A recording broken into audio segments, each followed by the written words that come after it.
வெளியே கிளம்பல. தூக்குதுற வந்துட்டான்னு நினைக்கிறேன். உட்கார்ந்து இருக்க நம்மால் ஒருத்தனை ஏந்திரிக்க கூடாது. ஏத்தி கட்டின வேட்டி இறங்க கூடாது.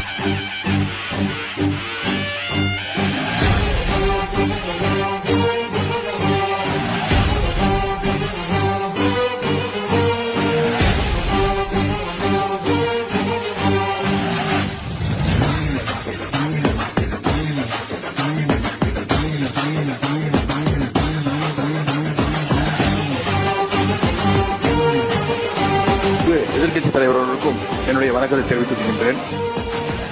மக்களுக்கு அடிப்படை சமூக நீதியான பாதுகாப்பை கூட உறுதி செய்ய இயலாத